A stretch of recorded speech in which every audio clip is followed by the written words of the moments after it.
What is up, everybody? Eddie Barco here, and welcome once again to the Nebula Music Podcast. This is a show where I talk to some of today's most inspiring and influential musicians, and anybody who's doing something cool in the music industry. I invite them on the show with the goal of exploring their creative mindset and really understand what inspires them to do their cool work. Today I'm excited because I have Mr. John Mark McMillan joining me on the show. He's a very talented songwriter, a veteran of the music industry. He's written so many good songs. Some of them have gone platinum. Some of them have been picked up by very well-known artists and have gone multi-platinum. I mean, this guy's resume is insane, and I'm just incredibly honored to have him on the show to talk about his creative mindset and how he approaches songwriting. So if you're somebody who's working on your own music or maybe even thinking about writing your own music, this is definitely the perfect episode for you. So I definitely don't want to waste any time. Let's go ahead and dive right in to the conversation.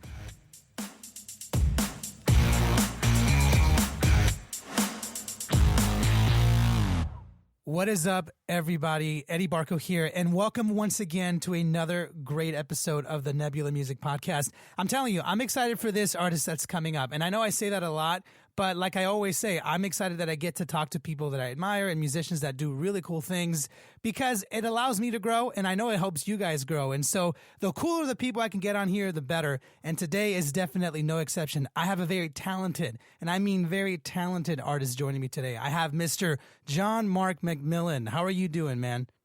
I am great, man. It's so good to be with you today. Man, likewise. We were just talking a little bit earlier about the weather and all these bunch of random things, just how everything's happening right now. And I was telling you that I was going to try my best to give you a decent, half-decent introduction, and I hope that that was somewhat to your standards.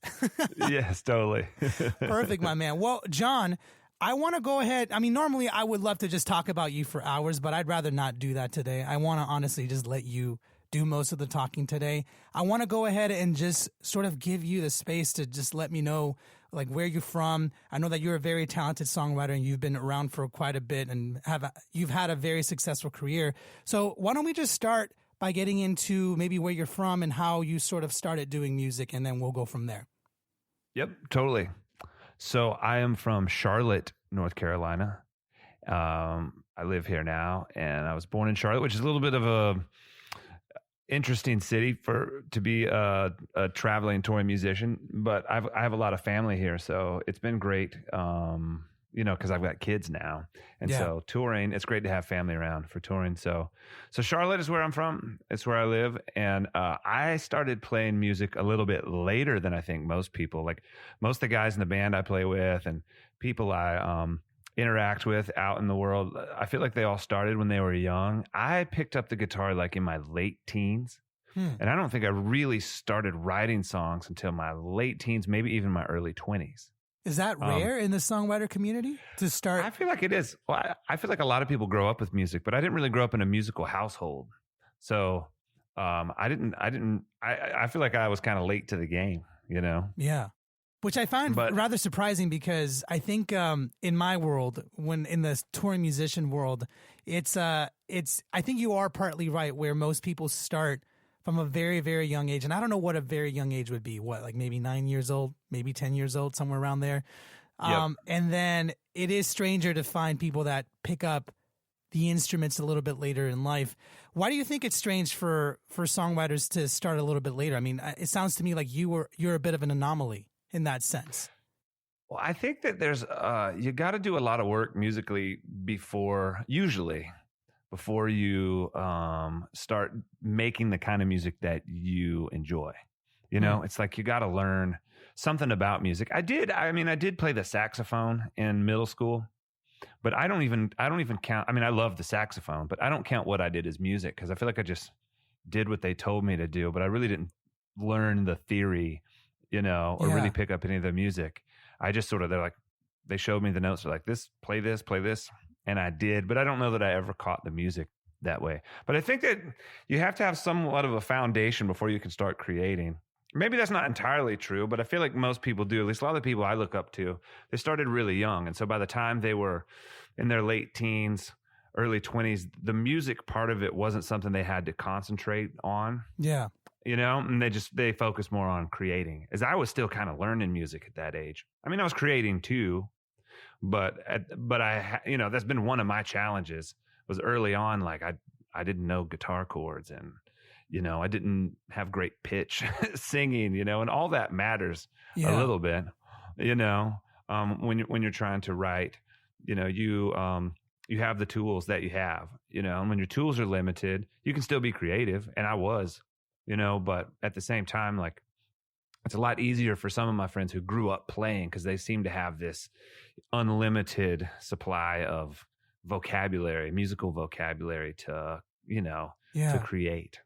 You know what's fascinating about that? I just had a very similar conversation with, I can't remember how to pronounce the name, so I'm not going to say it, but he's the lead guitarist for the Blue Stones. And basically we were having a similar conversation about how to balance or how one balances creativity without having all this knowledge. You know what I mean? Without basically being self-taught, and then how do you get creative that way? And lately I've been seeing this topic bounce around a lot. Like, tons of people are talking about what's better. Is it better to be educated? Is it better to be in the middle somewhere? Is it better to not be educated and let your mind run wild, if you will? And there's so many examples from people from all those spectrums, people that are not trained and never get trained and create amazing stuff. And the same is true for the opposite. There's people that are mega trained and create amazing stuff. So then the question becomes, at least to me, in your opinion, do you feel like you were already experiencing creative freedom before you were trained? Because that's something I think it's really interesting to explore. So many people explain it in different ways. Some people find freedom in being educated. Some people hate that. They find freedom in not being educated in terms of music. You know what I mean? And so for you, totally. How did it feel like for you? Did you feel like you were limited, like 100% limited without the education? I don't know that I felt limited. I think that what can happen is when you're really technically good, you can lean on your technique and not push yourself to be creative. I feel like everyone has if everyone was honest, they all have their kind of go-to kind of thing that they do to cover up the fact that they're weak in another area. And so, like, a lot of times really amazing vocalists may not always be the best lyric writers because they don't have to be, or they have to work harder because, like, early on I wasn't a great singer. And so in my mind I was like, I better write good songs, because no one is listening to me because of my vocals, and over time I became a better vocalist, but in the moment I was like, I need to overcompensate for this other area. And so I found some really awesome, I grew in one area because I was weak in another, as and so then there's some people who, if you're an amazing vocalist, you can sing the phone book and it's interesting, but you may, but the lyrics may not be that interesting. So then you may have to work later on to grow as a lyricist. But for me, I was like, this is all I got right now, because I'm not going to be the great singer that I want to be, So I think it can work either way. And then so I don't know that it's limit is the word. I mean, maybe limit is the word, but sometimes your limits or sometimes your challenges actually create opportunity for creativity. Right. Which is interesting because I feel like the challenges, part of viewing the challenges as a reason for your growth, I feel like that's something that comes with experience. And again, I feel like I'm talking out of my experiences and some of the other people that I've been talking to. It varies from individual to individual, but I find that it's very easy to compare yourself to others when you're younger and basically set the standard for yourself. And if you can't perform at this standard, then you're not doing it quote unquote right. You know what I mean? And I feel like with age and with experience, you start to be able to look back and see where your weaknesses are and then see that your positives or that your strengths are actually beautiful and that you should maybe hone those things. I don't know, like you start to make educated decisions based on your life experiences. So for me, I always find it fascinating to find out what people chose to focus on early on, because it definitely dictates how your career turns out, and it seems like to me, and correct me if I'm wrong, but from a very young age, it seems like you were very much aware of balancing sort of your strengths with your weaknesses, because there's plenty of people that fixate so much on your weakness. If I I mean, I would argue it's part of being young, to kind of fixate on what you're not good at. But it seemed to me, and again, I could be wrong, but it seemed like you were very much aware enough to think to yourself, okay, I can improve in certain areas and I want to improve on this songwriting area. Like, is that how you approached it, or was it just, you just liked it more and you were like, hey, you know what? Let me just do songwriting more because I'm not good in this other area and I just like this better, if that makes sense. Totally. I think it was more just a real time kind of thing. Like I would play a song for my friends and they, I was like, okay, cool. John Mark's playing a song, but then I'd write a song and they'd say, whoa, what did you just say right there? That's really interesting. And so you're like, okay, well, it seems like people are really into this. So then I would sort of double down on maybe being a lyricist or trying to write more clever type lyrics, but yeah, I don't know. It's one of those things where we have to rewind time. Yeah, I know. You have to go back. I don't know. I wouldn't, like, thinking back, I wouldn't think of myself as a person with a ton of awareness. I think I was just trying to fit in and trying to belong. And I realized that most of my friends were better musicians than I was. I was like, well, where am I going to fit? So I think more than anything, it was just trying to find my place. Interesting. And when I realized, like, for some reason, people really liked the lyrics that I was writing, I started to kind of double down on that, And I think that can become a crutch as well. Then you're sort of like, well, I'm the lyric guy, so I'm not going to focus on growing in this other area. But the truth is, like, melody is really important too. Yeah. So really, it's been the last 5 years, especially the last 2 or 3, I've really started to focus on melody writing, Really? And the combination of those two things is incredible. Yeah. What made you want to focus on the melody writing? Like, I think you were just basically saying how at some point you kind of have to realize not to get boggled down into one mindset. But I'm curious for you, was there a moment, or maybe you were listening to someone's album, or maybe you were performing and that you realized, hey, I would like to spend more time figuring out better melodies and how to make them better, or something like that? Was there a moment, or did you just gradually decide that? I think I gradually just decided that. I think every time I'm doing a new record, I sit down and think, like, okay, what can I do better on this record than the past record? And I was listening to more. So I think I grew up listening to, I grew up listening to a lot of music, but I feel like I started listening to more pop music, more R&B music. Nice. And I was like, what makes this music so great? I was like, it's the melody. It's not always the lyric. It's the way the melody and the lyric play off of one another. And so I kind of challenged myself. People maybe in certain streams know me more as a lyric writer. I'm like, okay, well, I'm going to be a lyric writer, but I also want to be the lyric writer who writes the great melodies too, Yeah. And so I don't know. I get in these a lot of it is just kind of selfish. It's just like, what kind of music do I want to create? What's exciting, And I'm like, and so I'm like, all right, well, I'm going to work on my melody writing. I'm listening to more radio music and radio music from the 50s and 60s, R&B music, that kind of stuff. I'm like, what kind of melodies is going on here? Or how can I expand? I guess a lot of times, like, how can I not make the last record again? Yeah. How do I make something different? I feel like most musicians have that similar mindset. You know what I mean? Like, whether they're artists, whether they're songwriters, or whether they're just, instrumentalists like me, I feel like we always kind of have that thing inside of us that doesn't necessarily want to do the same thing over and over. We want to always challenge ourselves within reason, right? But for you, like, I'm totally curious, as you were getting into more songwriting, because I just thought of this, and I'm generally curious what you have to say about it. You said you were starting to listen to more pop stuff from the 50s, and then you grew up listening to a lot of R&B when you were growing up.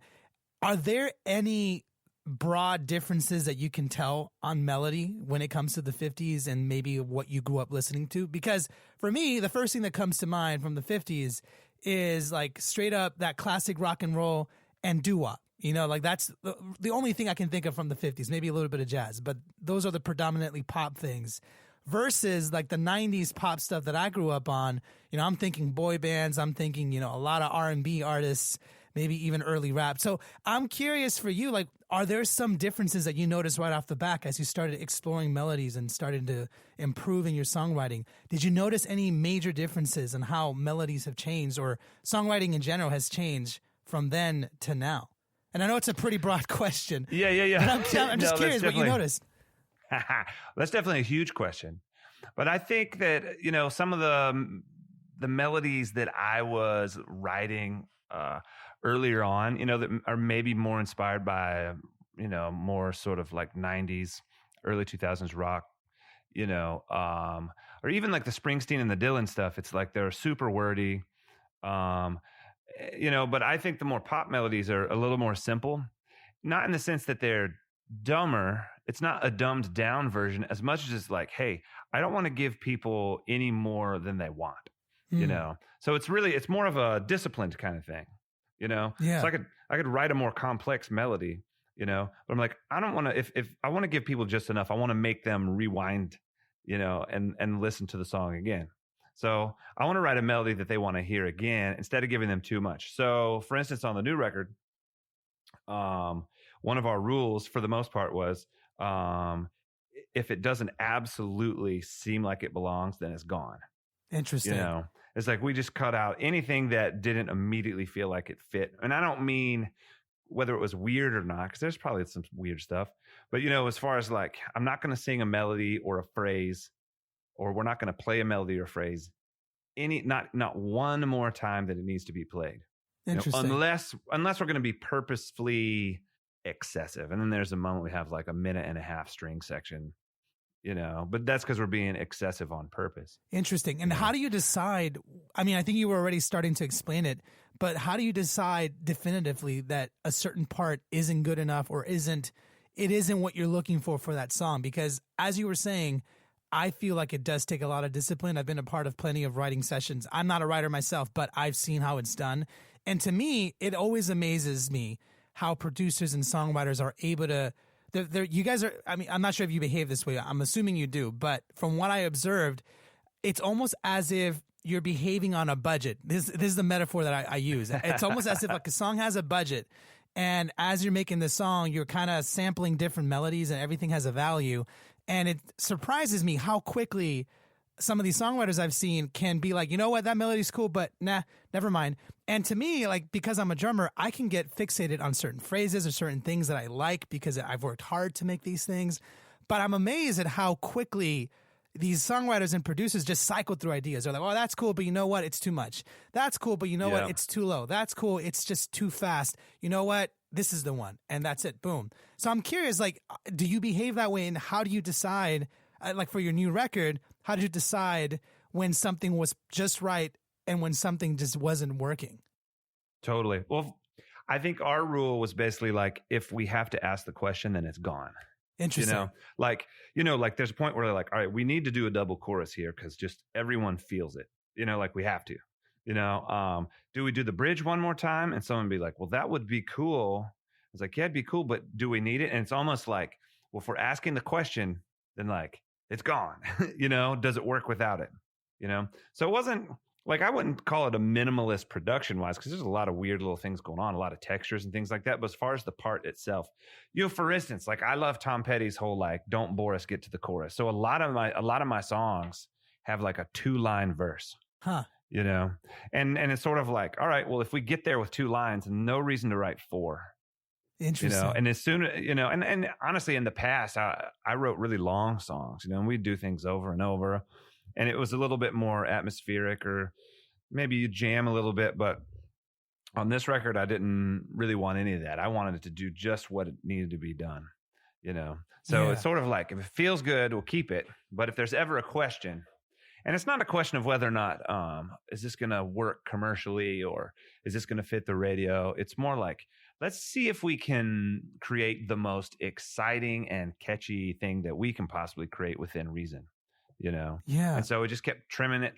So a lot of the songs are like 3 minutes, which I guess that's normal for a lot of people. But a lot of times in my past, I've written 5, 6, 7 minute songs,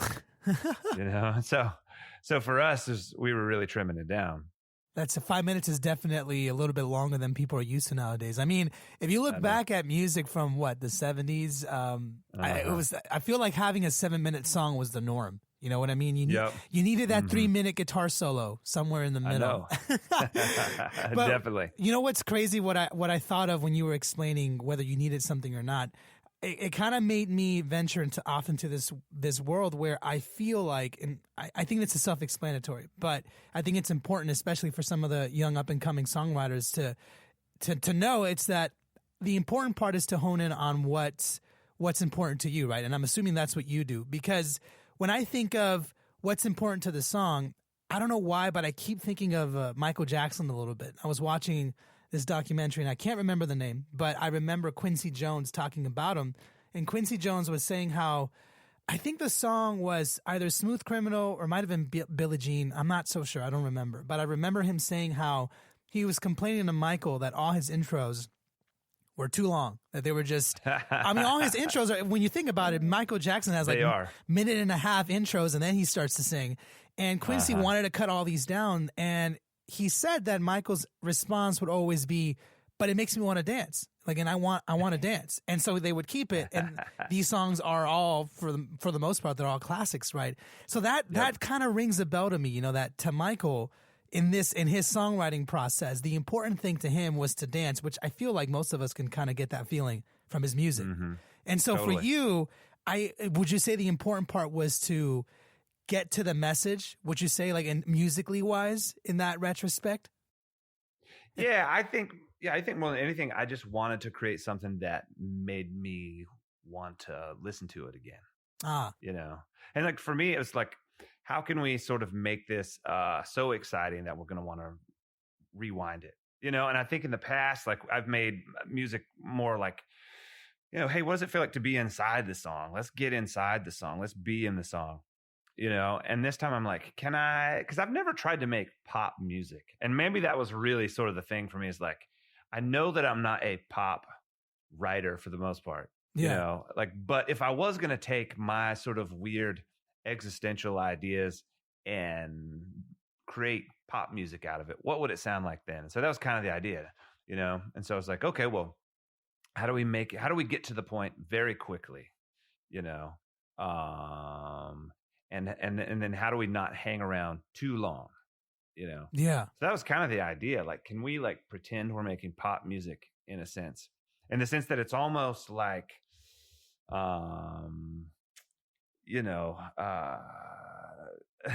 it's almost like there's a, you know, biologically what people are looking for in a song. Yeah. You know, like scientifically, you know, what's going to be like, so catchy that, what am I trying to say here? It's well, almost. No, I think I get what you're trying to say. I think the idea of being, and again, I think I could be wrong too, but there's a reason why top 40 and pop music is the way it is for the most part. Like it's, some people can sit there and say it's very formulaic, and actually, as you explore every decade, you start to notice these patterns. I mean, I would argue the first actual like pop songs formula was probably doo-wop. No one ever complains about doo-wop, but if you look at any doo-wop song, you've heard them all. And I love them. Don't get me wrong. They're all, I know so many of them, and I absolutely love them. But I mean, come on, everyone knows the 4-chord phrase and the high-pitched quartet.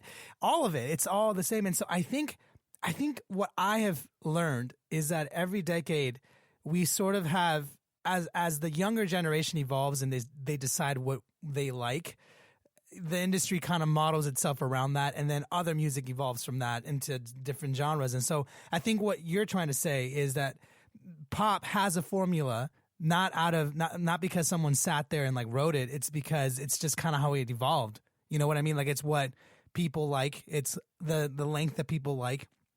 And you're sort of trying to mold some of that, but still keep your uniqueness. You know, you're basically applying your uniqueness to that formula and seeing what happens. Am I wrong? Totally. No, not wrong at all. And I thought it was interesting too, to like figure out how I can say something really weird and make people want to listen to it again. Yeah. You know, and so what I was going to do is like, okay, well, I'm going to sing about this existential idea, you know, with stars, you know, how scientists talk about how, like, you know, our particles came from stars that exploded millions of years ago, you know. Yeah. And so how am I going to sing about that and make it interesting to people? I was like, okay, well, I'm going to go all out on the musical side, as far as like, you know, what is like insanely pleasing to the subconscious, you know, and try and please people on the subconscious level musically, and then sort of maybe challenge people to throw some weird ideas at them in sort of the subject matter. Interesting. You know, what are some of but also I think it's also interesting to look back over the years and see how technology changes the way not only we listen to music, but the way we create, you know?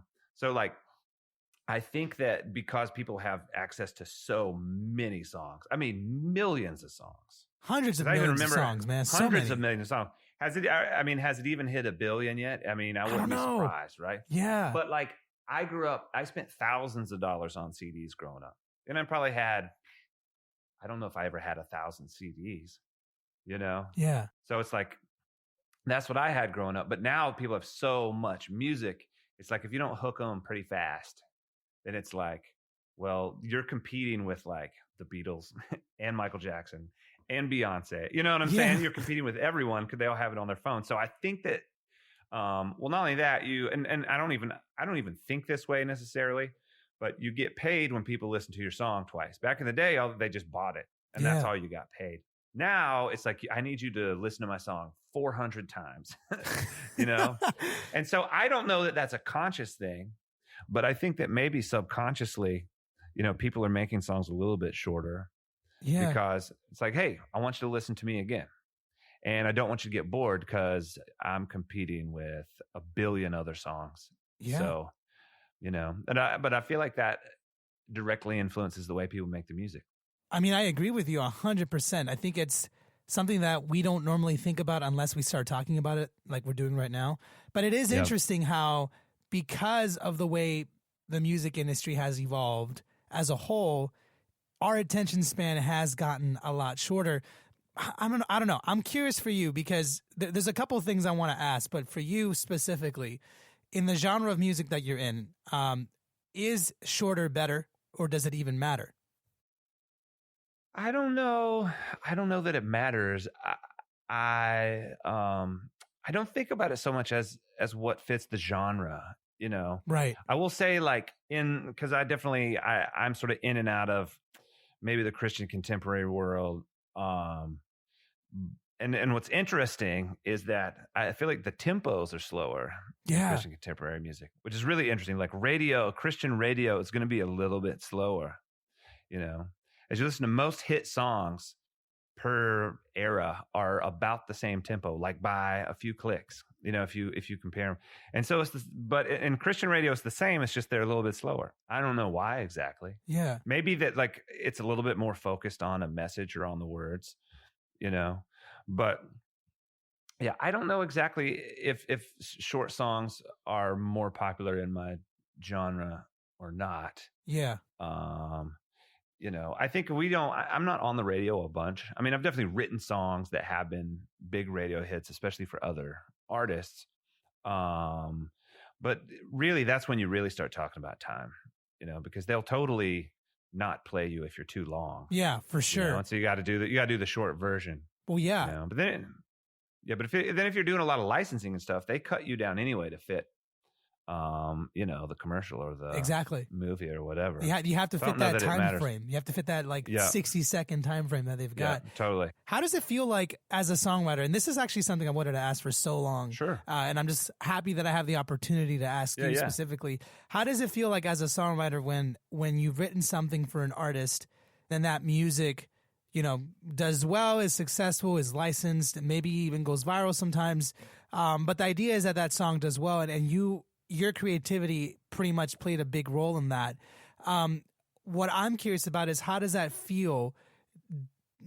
Do you feel, what I'm getting at is, I feel like most people nowadays are starting to get more interested in songwriting specifically. Like they want to know more about songwriters, but maybe 10 years ago, no one even cared that much, I would say. Now it's starting to, like, there's an interest definitely going around in the music industry. So for you specifically, do you feel like when you see one of your pieces of work doing well, do you want people to sort of know that you had a hand in it? Does it matter to you at all? Or just seeing it succeed, just seeing the song succeed, is that more than enough for you? For me, just seeing the song succeed is enough. You know, because if a big artist cuts the song and it's their main single, and then that's a great, just to be honest, it's really great for me financially, Right. which means because I'm an independent artist, which means if they're doing really well with my song, it means, I'm able to make the kind of music I want to make and not have to think too much about, sales and that kind of thing. Right. When we have several songs doing really well for other artists, I use that money to make my own records, and then I know people who, when you're in a certain genre and you do a certain thing, you've got to maintain that audience. Right. But, like we were saying, their attention span is short. It's very, very short. It is very short. And a lot of times they want you to do what you just did again. And I get a little bit bored there. Yeah. So it's actually nice to have finances from, across the spectrum coming in so that I don't feel like when I'm writing a song, last thing I want to do when I'm writing a song is think about how am I going to make money with this song? Yeah. That's the last thing I want to think about. When I'm writing a song, I just want to write the best song that I can write or express what's happening with me in that moment, Yeah. And so the, songs that, so other artists doing well with my songs has enabled me, to be more creative with my own work, so I really appreciate it. Yeah. But honestly, a lot of the songs got kind of big years after I wrote them. So like David Crowder recorded a song called How He Loves. I wrote that years before he recorded the song. Yeah. And so I was kind of I'd played it a bunch. I was kind of done with it. Not that I didn't like the song anymore, but it's just sort of old to me and I was ready to move on. And so then it's really nice. He's doing the song. So the song lives on. And now I'm sort of in a new season, writing new records and new songs and maybe moving a little bit away from that style, maybe a little bit, in different moments. Yeah. So it's always, and it's hard to make a living in the music industry. It's really, really hard. And there are different challenges now than there used to be. Right. And so I'm really grateful anytime someone records one of my songs. It's a huge honor. I'm happy for you, man. So, and I think that's one of those. Well, thank you. Well, honestly, I think it's one of those things that many people, it's like a dream for many people. And the fact that you're one of the very lucky few that have that, and to know that you're very grateful and appreciative over having that opportunity, it's something good to share because the music industry, like you're saying, I think many people have different opinions about it, but we all can agree that it's in this weird limbo state where not many people know what's going to happen to it. It's still sort of trying to operate like it was operating back in the 60s and 70s, and it's not working. So there's a lot of change happening right now, and it's just a big jumbled, not a mess. It's just very, very foggy, I would say. And I think totally. To have your own little piece of the pie where you can live and make your own creative music, I think that's a dream scenario, in my opinion. And for you, I guess my question then would be, from this point on then, so you've written successful songs, you're working on your own albums. Do you have any aspirations that to basically reach new heights? Or is your aspiration to just keep on creating really, really good music as long as you possibly can? Or maybe you have a dream of having one of your own songs on your own record hit it big time. I don't know. I'm curious. Yeah. I mean, I would definitely love for one of my songs on my own record to hit it big time. That would be great. I mean, for me, I love the idea of doing big shows, Yeah. For me, it's all about the creativity. So, bigger shows means I can get more creative with the production. It also means sustainability. True. It traveling a little bit more comfortably, so you can do it longer. No one ever talks about those small little tours, man. You're squeezing in the vans. I know. Oh, I know. I did that for so many years. They're tough. Those are very tough. They are. And then the older I get, I reached a point where I was like, all right, if we don't notch up by the end of this next tour, I'm done. Because, first of all, I don't trust anyone who hasn't toured in a van. I've got friends who did their first tour on a bus, and I'm like, I love you as a person, but I don't trust you. I don't respect what you have to say. I'm kidding, but you know what I'm saying. That would be like having a limo as your first car. You know what I mean? Exactly. Born on the tour bus, but I did get to the point where I was like, all right, I got to be done with the van. Then we bought an RV for a while. We toured in the RV. We had bunks in the back of the RV, and that was nice. And So we do the bus thing for the most part now. I'll still jump in a van for like 3-4 dates in a row. And that sounds really like bougie. Oh, you won't go out without a bus. But you're doing 30 dates. You're doing 60 dates. It's tough. Your body gets beat up. You get tired. The shows suffer. Your home life suffers. And when you're young, you can do it. Or at least I could. Maybe I just need to be a healthier grown up now. But and in my 20s, you're like, maybe I gotta eat more I was fruit. like, maybe I have to just eat more. No, fruits exactly. and veggies. Totally. No, it's true, man. It's true. It makes the music more sustainable. Yeah. But I'd like to do bigger shows. I'd like to be more creative with the shows. And all that takes money. But I'm not complaining about money though. We're doing good, and I don't need anything. But creativity, sometimes it takes money to do things. Well, yeah. I mean, it's one of those things where this is a topic that could spread on its own. Like it's very, very totally. complex. And I unless you've done it yourself, it's very hard to gauge how much money actually goes into doing a production. And there's a lot of things you said that I'm curious about. Number one then would be in terms of touring then for you, you basically are saying you reached this point where you have evolved, or you're basically working on evolving to that next step where it's a little bit higher production value. Does that make sense? Yeah, totally. Well, I really want the shows to be a story. Not like I tell a story, but I mean, I want the shows to take the audience from one place to the next, Got it. And I want to be able to do that with the technology, with the lighting, with the sound. I'd also love to it'd be awesome to travel with a horn section. Oh, you know what I yes, mean? absolutely. It'd be really fun to do those types of things, so we can do some of that, but like all that costs money. You want a good horn section, you pay 5 guys to come out and play with you. Or I'd love to travel with a choir. That would be awesome too. Right? Yeah. Let me ask you this, and this is just like a random curiosity. This is something that a lot of artists have shared with me just, confidentially, but the thing is and again, this could be different for you, but I'm just generally curious. Sure. In the music industry, I feel like there's different tiers, right? There's the AAA tier that we all see, like the Beyoncés, the Ariana Grandes. Yeah. There's like the B tiers, like all the opening bands, basically. The C tiers, people that are kind of just trying to make a living. Anyways, my point is, sometimes it takes so much effort just to take command of the tier that you're in, and that you're finally in it. You're making some profit, you're making some money, you're making a livelihood, you're comfortable. Let's just leave it at that, right? Which is very difficult to achieve in the music industry. So sometimes once you achieve that and you're proud of that, a lot of artists are faced with that tough choice. Do I leave this comfort behind and risk it to reach that next tier because it takes more money, it's a bigger budget, and sometimes you don't get that profit back? Or do I just kind of count my blessings and stick with the tier that I'm in because I'm doing music for a living? Like, that's a huge thing that most people never get a chance to do. So my question for you is, are you, as you're trying to evolve your production and your career, are you at all concerned about that? Or are you very much like ambitious in the sense where you're looking forward to evolving? Because to me, it sounds like you have a good head on your shoulders. It sounds like you value balance, and you know yourself, and you know what is important. And so I'm not worried whether or not you can do it.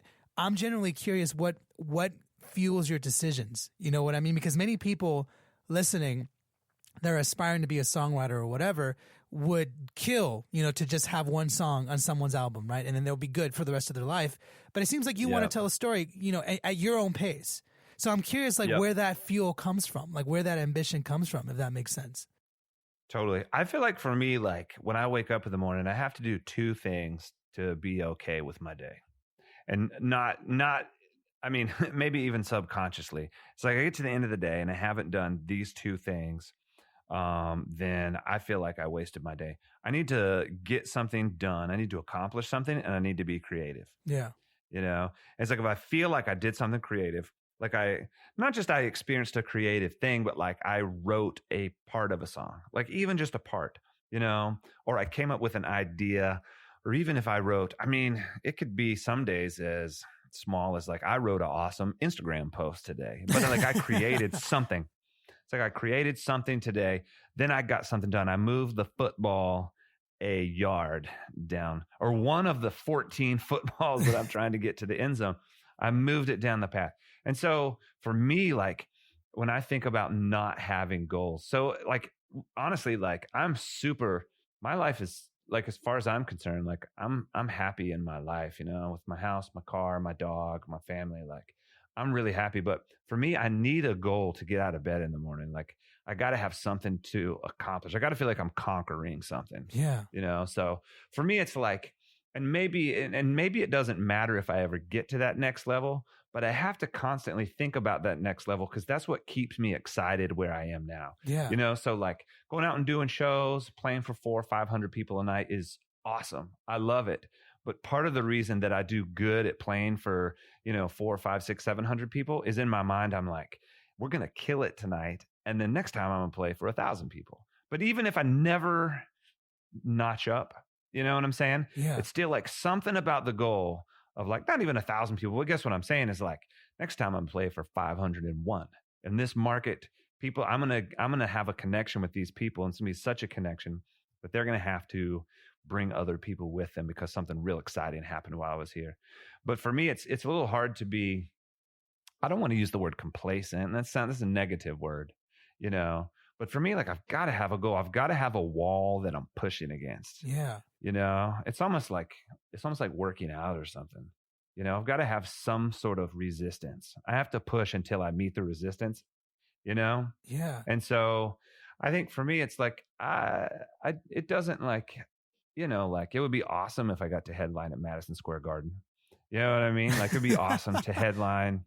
I've opened up for bands at Red Rocks. It'd be awesome to like sell out Red Rocks or something. I don't know that that's ever going to happen, and to be honest, like I know what you have to do that, like, and I think that a lot of people feel like you're going to reach a point when you can just coast, and it's just not true at all. Like yeah. the people, when you reach a certain point in your career, all the energy it took you to get there, it takes the same amount of energy to stay there. Yeah.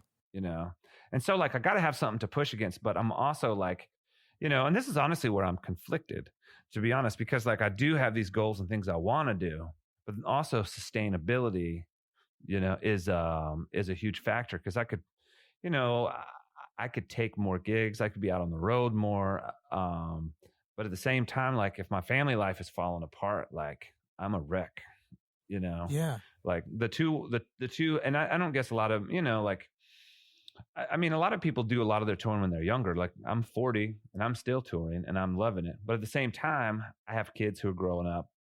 And so my work life and my creative life and my home life all have to work symbiotically. They all have to work together, So I guess that's the difficult part. How much there's no guarantee, right? There's no guarantee, but I know that I could get further down the path if I put a lot more energy into what I'm doing, and at the end of the day, like the people I know who kill it in any one of these spheres, they work harder than everybody else does. Yeah.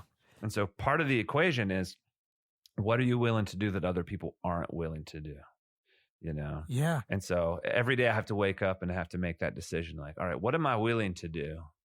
I'm not willing to sacrifice my family, but what else am I willing to sacrifice? If I'm going to go to that next level. So that's where I get conflicted, because part of me is like, it'd be awesome to, if you're selling out Madison Square Garden, right? It's because you're also selling out everywhere else in the country. It's true. And you're not selling out everywhere else in the country unless you are touring really, really, really hard, or unless you're just one of these, like, acts who was just so famous back in the day. But see, if you're them, you were doing that back then. Yeah. So, it's not one thing, right? It's sort of like, you sort of got to, it's all or nothing. You know what I mean? No, dude, there's so many things you said. I wish we had like hours to talk about it, but there's like a lot of things you just chimed in on that I'm like, my eyes just opened up. Like, yes, you're absolutely right. And here's the thing. Here's a couple of things that I have to chime in on that. The first thing that I love about what you're saying is you're basically emphasizing that you're making the choice every day to set attainable goals. That's the thing I took away from that, is that I think nowadays, unfortunately, people more in my age group, like I'm 29, so I'm not necessarily super, super young, but I'm not necessarily old either. I'm somewhere in the middle. But I Yeah. recognize this in my immediate sphere around me, that there is this sort of culture where people are so obsessed with the successful people, like the people that are at the AAA level, you know, in any industry. I'm not even just talking about music industry. I'm talking about entrepreneurs, all these things. Yep. People have set these high standards for themselves in the sense where I want to be the CEO or I want to be Beyonce. And rather than look into themselves and figure out what are the goals I can achieve today. Like, again, going back to your metaphor, the footballs, you know, you have 50 footballs, but which one can I move 1 yard? There's just this lack of satisfaction that I see, where if you're not at the end goal, you just should not be happy with yourself. That's the kind of thing I see a lot around me. And unfortunately, it took me a couple years to learn that. Like, I definitely was part of the problem in that sense, but I feel like I came to the realization of the importance of balance and understanding what you're capable of, what goals you can achieve, and never limiting yourself, obviously, like looking at the metaphorical football field, but understanding that if you're comparing yourself to Tom Brady in this metaphorical field, well, you're going to feel crappy the whole time. But if you look at your own game and you're like, all right, I have these footballs, which one am I willing and can move forward today? You know, like, and that's, to me, it took years to learn that. And I'm glad that you said that, because I think that's realistically not only what leads to success to some degree, but I think it leads to a well-balanced and happy life, which is ultimately the goal at the end of the day. That's the one thing I always want to share with people. And that you're right too, that a lot of these individuals that we idolize that are at the AAA level, they should be there because they've worked harder than everyone else, and that's their life. Their life is, honestly, for the most part, lots and lots of hard work. That isn't a lie. It takes lots of hard work to stay relevant and be up there. And many of us don't have that. Like, that's just not what we're passionate about. We like what we see, but when we actually realize how much work it takes, I would argue most people would shy away. They're like, oh shoot, yeah, I'm not sure if I'm willing to give up my my time to do that. Like, it's crazy. But anyways, I'm rambling. But the idea is, I think you no, dude, I love what you said. I love that you basically use that metaphor of just like, you know, I have ambitions and I have my goals and I try to move one forward every day. And if I do that and my family life is great and I'm happy, then I've lived a good day. And I think that's honestly one of the best ways you can live your life, especially as an artist. And especially nowadays too, when there's so much competition and stuff around us. I think that's the takeaway. Yeah, I do too. And even those AAA guys and those AAA artists, like, none of them stay there their whole life. True. You know, like, Very I mean, few I of am them do. shocked. Very few of them do. There are a few that, like, I'm shocked how long they're able to sustain, you know, but very few of them, very, very few, can stay there their whole life, you know. And so even they have this sort of arc, you know. They reach the top and then they, you know, and so, like, the joy, I don't think, is being at the top. I mean, this sounds cheesy, but it's just the truth, is like the journey is really the joy. Yep. And if you can't find the joy in it, you're not going to find the joy there either, you know, because success is not a thing that, like, lasts. Success is a like everything else, success is a passing thing, however you know, define it. Yeah. And so you got to learn to love your daily successes. You know, and the truth is, I think if you learn to love your daily successes, ironically enough, that contributes to the greater success down the road as well. True. You know, but I think if the only thing that matters to you is that end game, you're going to get there and be disappointed, you know, because it doesn't last very long. It's true, man. Man, what a wise words. I'm really happy that you feel comfortable sharing that. No, it's true, because I always want to provide as much insight as I can to people who are aspiring to do the same thing. And I think it's important. That's one of those topics that need to be chimed in more of nowadays. And so, well, totally. No, continue. Sorry.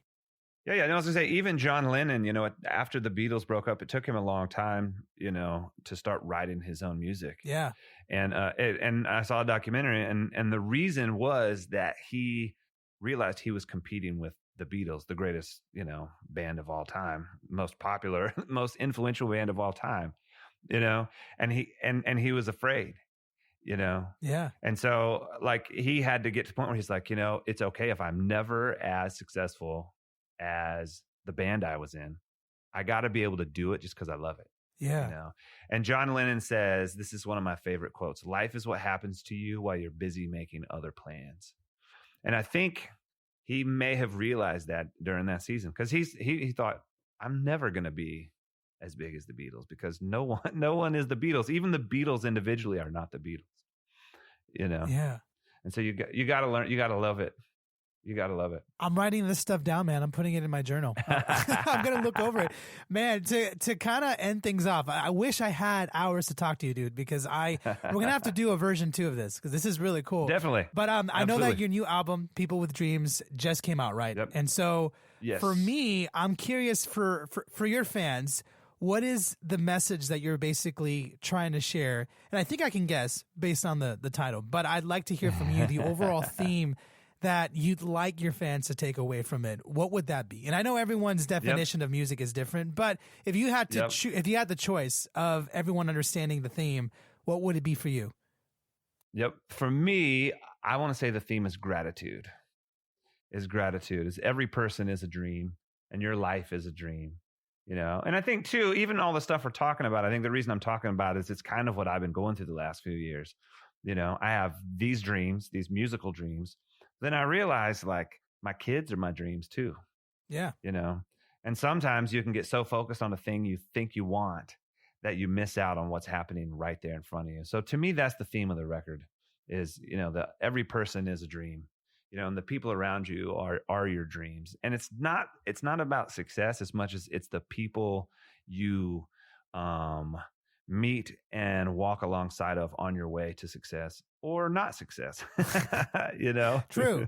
Very true. And your attempts. It's the people who are with you in your attempts to succeed and to grow. And they're happy for you when you do those attempts. Yes. You know what I mean? Exactly. Wise words from my man, John Mark McMillan. Thank you so much for joining me on this wonderful episode. This was fantastic, man. Thank you.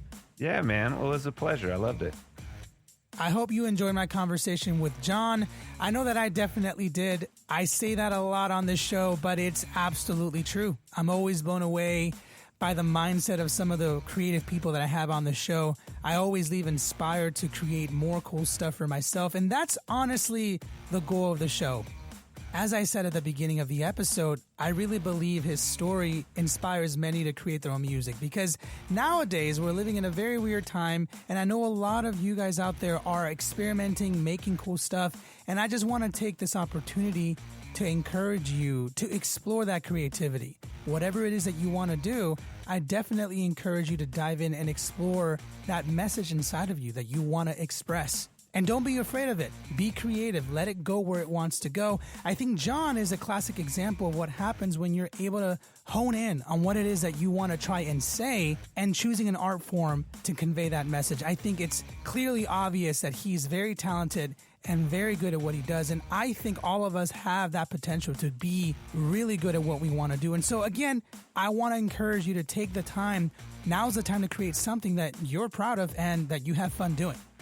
And hey, if you enjoyed this conversation, make sure to stay tuned in, because I have way more artists coming on this show. There are so many people lined up that I want to go ahead and release. There's only so many I can release at a time, but definitely stay tuned in, because I have so many interviews coming your way.